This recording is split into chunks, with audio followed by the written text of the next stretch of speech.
Welcome to the Dental Team Podcast. I'm your host, Kiera Dent, and I have this crazy idea that maybe I could combine a doctor and a team member's perspective because let's face it, dentistry can be a challenging profession with those two perspectives. I've been a dental assistant, treatment coordinator, scheduler, biller, office manager, regional manager, practice owner, and I have a team of traveling consultants where we have traveled to over 165 different offices coaching teams. Yep, we don't just understand you, we are you. Our mission is to positively impact the world of dental, and I believe that this podcast is the greatest way I can help elevate teams, grow VIP experiences, reduce stress, and create A-teams. Welcome to the Dental Team Podcast. Hello, Dental Team listeners. This is Kiera. Ooh, it's some of my favorite times of the year. It's end of year prep time. I love to do a podcast at this time of year where we start to prep you guys for next year. And if you are a part of our Dental Team Platinum family, where we come to your practice or our virtual one, either one, we actually started prepping all of our clients in October. We actually did it in September, and that way they could be ready for Q4. So if you want to be a part of that, we have an elite mastermind group. We meet once a month. We share the most pressing topics. Our doctors communicate with each other. We have a doctor-only one. So if you want to be a part of that, don't miss out. I make sure I'm prepping all of our clients. I do try to prep you guys on the podcast, but you better believe my clients are getting VIP first-hand experiences, things before they even come to the podcast. They should. They're paying clients. So if you want to be a part of that elite group, reach out, hello@thedentalyteam.com. Become one of our platinum clients. Don't wait. 'Tis the season to execute, and I'm going to get you guys ready to rock and roll for 2024. I hope you're ready for it. I love goal setting. If there's one thing that I think I do really, really well, it's that of setting goals. I'm really good at it. I'm really good at teaching it. And so I hope you guys are ready to buckle up and get ready for your end of year. All right, here we go. So first things first, you got to assess baseline. How did this year go compared to what you were hoping it would be? Let's have a real honest look with ourselves of how did this year go? Did you have the profitability you wanted? Answer me. Don't lie to me. I didn't. I can tell you that much. All right, there's Kiera's honest hour with you. Did you have the life you wanted? Were you able to take a vacation stress-free this year? Did you make the money you wanted to make this year? Did you have the amount of time in the chair that you wanted and the amount of CEO time that you wanted or not? Did you get the family time that you wanted this year? These are yes or no questions, and if I was you, I'd definitely be writing these things down. In case you want to know, I listen to things I write in my notes on my phone all the time. That way I'm actively listening instead of passively listening. Did you have the life, the practice, the profitability, the systems, the organization, the lack of stress that you wanted to have this year? Let's do a solid baseline right now. Because my year was pretty awesome. I developed a leadership team. I had less stress. We didn't quite hit the profitability numbers that we wanted, and that's okay. We built 2 new products. We beta tested. We brought on new consultants. We brought on an entire marketing department that's never been in our company before. And the reality was, I had more free time than I have ever had in my entire career. And I don't know how that happened. So while yes, I may have missed my profitability margins, we were still highly profitable and we still grew. We didn't grow at the same pace that I've always grown in the past. And was I a little frustrated by that? Yeah, you better believe I was. But I also realized that that was okay because it was a growth year, it was a learning year, and we still grew. But it still wasn't the profitability that I wanted. So when I say don't lie to yourself, I can't lie to myself. Those things were not accurate. So what we're going to do next is once you figure out what you want and how it was, now, and even if you had the best year of your life, there's still a next level gap for you. Okay? So we still have that next level. We still have the things where we're going to want to make sure that we're growing constantly. Because if we're not growing, we're dying. You guys have heard that so many times. So no matter if you had the best year of your life, you had the worst year of your life, great news is all of us have another year ahead of us, and we get to do this again. Talk about like the coolest thing. Every year gets to be a reset for us. Every year gets to be an opportunity to restart. And so if you prep and prepare, you'll be able to have a better year, a stronger year, and a more productive year. So up next is we need to figure out how are all of your departments in your business doing? So I'm not kidding. I go through, and I kid you not, I made myself a little document, and what I did is I went through all the departments in my company, what's going really, really well, and what areas need to change. Every one of them. Okay? So dental assistants, hygienists, front office, doctors, billers, TC schedulers, office manager, leadership team, all of those departments. Then after that, go through all the aspects of your business. How is your marketing department? How is your finance department? How is your legal team? How is your HR? How is your you can look at your financial advisor. How much is your personal wealth? How much is your time in your chair? How are we doing on all of our compliance issues? OSHA, HIPAA, all of those areas. What's the insurance on your business? How is your malpractice insurance? Looking at all of those areas. Are they good? Do they need to be reviewed? Looking at your tech stack, merchant services, software, all those different pieces. How are they? What's going well and what needs to be improved? Because if you'll do this and you'll spend the time, you're then going to be able to find the gaps that you need to improve on, and you'll be able to make huge headway because you spent the time looking at where you are that's going well, and then the gaps. And then after that, we get to set goals. Every single year, you should do a minimum of a 10% growth. Year over year over year, you should be growing at least 10%. And if you're not, we need to change that. If you're a new practice, a startup practice, a younger practice, we need to make sure that we grow you guys more than you were dying, okay? I gotta grow you more than that 10%. So if I did $1 million last year as a practice, your growth goal at a minimum would be 1.1 this year, okay? Because that would be a 10% growth. Then what we want to do is you want to actually do a forecasting if you want. And everything I'm telling you on the podcast, we literally go through with our clients, whether it's step by step with them or we help them, we hold them accountable, we review it with them. So just so you know, you don't have to do this alone. I have a client, and I love this, and she told me, she said, Kiera, the forecasting that you had us do last year, which is what I'm about to tell you, she said was game-changing for me. She said, but I never would have done it just listening to the podcast. I needed you to hold me accountable, to look through it, to make sure I did it right. And then every single month you held us accountable, and we looked through this to make sure were we on track or were we off track. I agree. It was amazing. They had their best year they've ever had. And they took off more time than they've ever done because they had planned for it and they'd prepared for it. So that's the next piece of forecasting. How many days off are you going to be each month? How many providers? What their goals need to be? And you can accurately then set goals month over month over month. If I'm doing just 1.2, I divide that up over 12 months. I need to hit 100,000. But I don't know about you guys.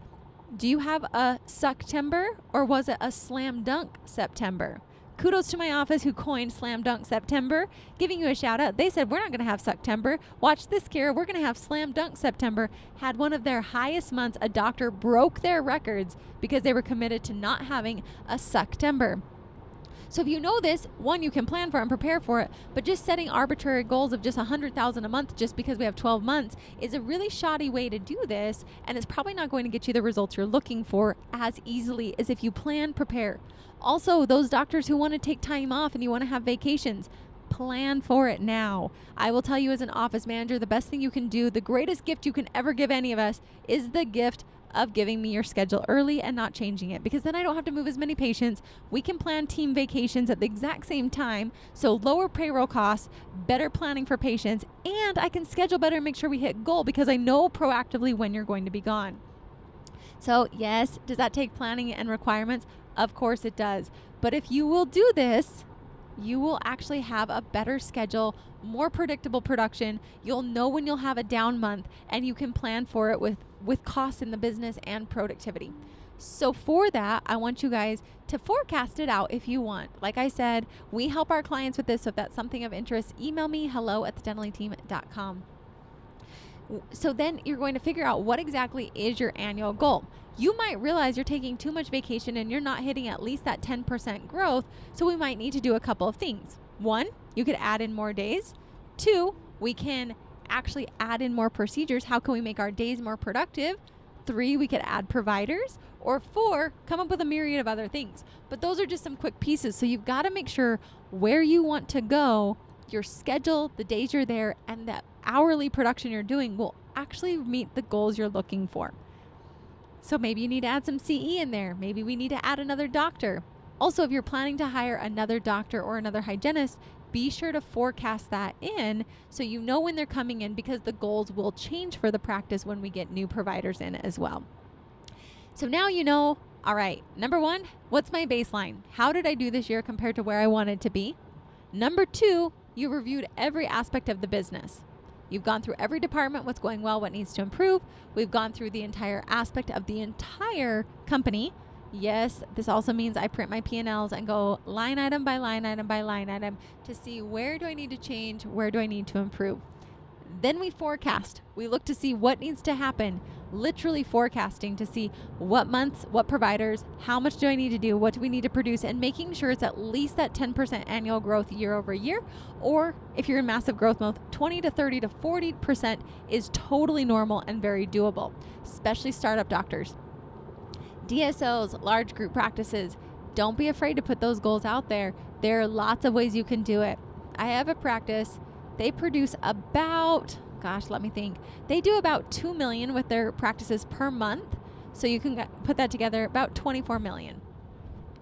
We were able to add hundreds of thousands of dollars to their practices just through doing different types of procedures and training their team and laser focusing in on it. So don't think, well, we're tapped out. I want you to always be looking for what are adjunct services we could bring in. How can we laser focus on these? And how can we make sure that we're really, really, really maximizing all the aspects of our practice? I will say kudos to this group practice because they are laser focused. They get the entire team bought in. They use me for training their team on it. And we go after it hard. We go after those goals. We go after the things, and we do not mess around. And they stay super, super, super laser focused on it. And they have grown exponentially this year. So I want you guys to never, ever, ever be like, well, we're tapped out, because to me, that's just lazy thinking. And you can always, always be growing. Always. You're either growing or you're dying, and you really get to determine that. So I want you guys then, after you do these pieces, then you go back. You now should know your number. You need to go look then to see what is your BAM. What does it cost you to run your business? Because you need to strive for at least a 50% overhead or a 20% profitability, including paying doctors. The math works out either way. It just depends on how you want to look at it. Doctors, I'm super, super, super, super pro you paying yourselves. Because if you don't, there's no way to replace you ever. And then your business is not an asset, it's a liability. Because if anything ever happens to you, that business will not serve you. And you've done a lot of hard work to get that business to become something that is serving you, that becomes an asset and not a liability. That's my own personal preference. You can do whatever you want, but I definitely have all my doctors where their fee is included in it, in their total costs. That way they can work themselves out of the business and successfully have a business that generates revenue for them, even if something happened to them. So whatever you want to do, people always wonder, how do I work out of the chair? That's how you do it. So you need to figure out what your monthly costs are.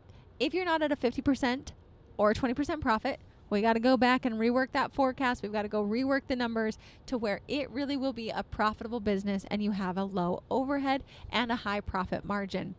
Team members, why do we need that? How stressful is it to live paycheck to paycheck? Yeah, it's super stressful. And a business who has $100,000 worth of expenses every single month, just think about how quickly money goes and comes. We need to make sure we have that 20% buffer, so this way we're never living paycheck to paycheck. We always have opportunity to hire more team members when we need to, that we can expand in the business, that we can grow the business as necessary. That way we're never, ever, ever getting the business into hot water because we didn't have enough leftover profit. So teams, that's why when you look at that big production goal, so if we're producing 100,000 and collecting 100,000, just so you know, typically a 50% overhead means at least $50,000 of that $100,000 is going to expenses. Then there's another percentage. Usually our doctors are 30%. You guys know that. It's 30% of adjusted production. So of that 100,000, 50,000 goes to all of our expenses, paying you, paying for the building, paying for payroll, paying for supplies, all those pieces. 30% goes to pay our doctors for the production. And then 20% is what we need to have left over at the end to make sure we're not paycheck to paycheck. Just real quick, so you guys know, of that 20%, taxes comes out of that. So you can just slash that 50% right in half, basically. So if we have that $100,000 practice, $50,000 goes to payroll, expenses, supplies, labs. $30,000 goes to our doctor salaries. And then 20,000 would be left over, but let's slash that in half because 10,000 would for sure go to taxes minimum. And then we have $10,000 left over. Well, on 100,000, that feels a bit scary. It might seem like a lot because you're like, well, I don't even get paid that, which I agree with. But your expenses every month are not 50,000. The office's expenses are 50,000. So $10,000 buffer feels a little scary. So that's why, just so you know, teams, we've got to make sure that production is offsetting the costs, and we need to look at that. Otherwise, we don't want to get it to be ever scary. We don't ever want our practice to get into scary financial trouble, because then doctors start to get really stressed out. We have to cut team members' salaries. We have to cut things back. And that's not a direction any of us ever want to go. So just to hopefully clarify why we need these things so all team members can get behind it. After we get that done, we then now know, so end all, what we need to do to put a pretty bow on this is you need to have your production/collection goal for next year, your overhead goal for next year, and then whatever other goals you want to add on there. I usually recommend no more than 4 focuses for the year. So production, overhead, and then if you're like, we want to get implants in, fantastic, but I'm going to challenge you, make sure it's specific. So we want to do at least 2 implants a month, or we want to place at least 10 implants this year. That's going to be a lot more specific than I want to do implants this year. Maybe you need to get your operations manual completed. Maybe you need to hire an office manager. Maybe you need to do a myriad of other things. That's totally up to you, but you get to decide what's going to move the business forward, and that's based on looking back at all the different areas of your business. You need to make goals based on, if you could choose 1 or 2 things, what's going to maximize your efforts and exponentially grow you. That's what you're going to be looking for. So that's how I love to set these goals, and then we break them down to every quarter. So the next step I do is, once I get my professional goals, I also make my own personal goals, and I do the same thing. I allow myself up to 3 of them. I look to see what I want it to be, and then I break both of them down into quarters. So for me, I go through this whole exercise, and then I literally break down Q1, Q2, Q3, Q4. What needs to happen in the business and what needs to happen in my personal life in order for me at the end of 2024 to successfully hit all of my goals. So to me, it's a little quick skeleton bullet list. So for example, if I want to place implants, well, in Q1, I need to take a CE. Q2, I need to place my first implant. Q3, I need to be placing at least 5 implants per month, so 1 per week. And then Q4 is I'm going to just continue that same process. Does that make sense? So you're breaking it down, and you're basically building yourself a loose outline to make sure you know your mile markers. These mile markers change. I promise you, mine change every single year. But at least I have a quick little guide to see, what do I actually need to do? If I could only do a couple of things, what's going to maximize my efforts? And it really just gives me a guide. So for personal things, I don't even know. 2024 is still to be determined in Kiera Dent's life right now. Don't worry, I always have these things mapped out before the beginning of the year. But things like, I want to go on a month-long trip. I don't know about my husband. We'll see if he can join me or not. But what I would need to do is, I would need to break it down. I need to figure out where I want to go. I need to figure out when I'm going to take the time off, so that way my team knows when I'm going to take the time off. And then I need to figure out what needs to be in place. So for me to take an entire month off, I need to figure out a plan for how I'm going to care for my clients. So am I willing to work 2 days a month in that month to serve clients? Possibly. I need to make sure that I have my leadership team set up to be able to make all the decisions when I'm not there. I need to make sure that I've got all of the tech stack and different things set up. So our entire emergency pieces, making sure that the team is set and prepared for that, because that's really going to help us. And those would just be some of the things. So I need to make sure, like Q1, I set up my emergency thing. Q2, I make sure leadership starts making all the decisions for me if I'm planning to take a trip in Q3. So that way I would prepare them. They start making the decisions. That way I'm set up to take that month off in Q3. In 2023, I wanted to buy a boat. You guys, I live to be on the lake. And so I put it up that we needed to buy a boat by Q2, so we were ready to go for the summer. And guess what we did? We found a 20-year-old used boat, and it's amazing. And I have loved wake surfing every single day that we were able to be on the lake. But those were personal goals I had set for myself of things I wanted to do this year to make it super, super enjoyable. I wanted to play the guitar. I did play it one time. Next year, I need to make that more specific if I'm going to play one song. So I actually am a little more specific. So with your goal setting, the biggest challenge I think is number one, just sitting down and doing this. I enjoy doing this when I fly. I do fly. So if that's not something you have the luxury of doing, maybe set it up and go to a coffee shop or do a weekend escape for yourself where you go and you really hunker in and work on the business and work on your personal life as well. So that's number one. Number two is we get in the minutia and we get so stressed out of how are we going to do this that we don't actually execute on the goals. So as Tony Robbins says, the tyranny of how and execution trumps planning every single day of the year. So make sure we create a plan, but we've got to make sure we execute. So don't get stressed. Don't get stuck in how am I going to do this? Just make the plan. And then the third thing is I don't feel like people really keep it simple. So you've got to make sure it's just very simple, very clear, and very specific. So that way you have a clear guiding star in front of you. And I will give you guys a quote. I've said it several times on the podcast, but I feel like it's worth repeating. My therapist gave me this quote several years ago, and she said, Kiera, goals are stars to guide by, not sticks to beat ourselves with. So goals are stars to guide by, not sticks to beat ourselves with. So as you're preparing, as you're getting ready for next year, I want you to do all these pieces. There's a lot in there.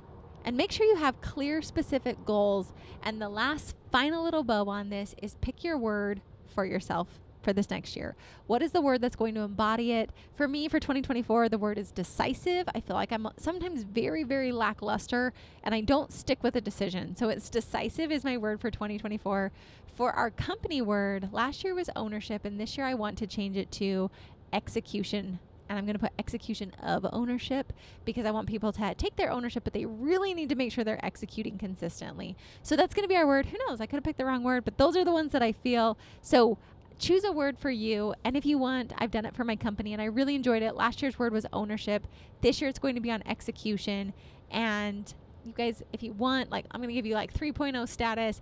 I also do a book club based on the word that we choose. So last year I did extreme ownership. We read that in January. I had all of my team pick how they were going to have ownership of their role. I checked in with them every single week on it. We measured it, we reviewed it, and so this year it's going to be on execution. So we'll have a book club in January around execution, and that's how it's going to go. So hopefully that gives you guys, I know it's a jam-packed episode. This is why people hire us, because these things are hard. They're hard to do on your own.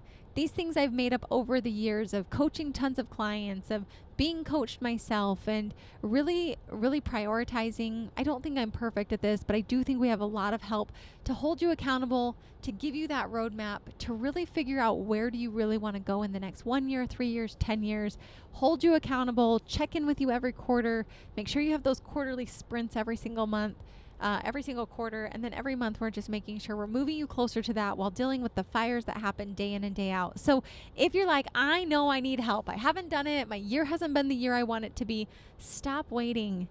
You're literally listening to a podcast of people who have the answers to your success and willingly will share it with you. Reach out, hello@thedentallyteam.com. You have the answer sitting in front of you. This is your prep for 2024. Do not allow 2024 to not be your best year. Promise me it will be your best year, and you will do whatever it takes. You'll make the hard decisions. You'll make the hard calls. You'll hire the consultant. You'll execute.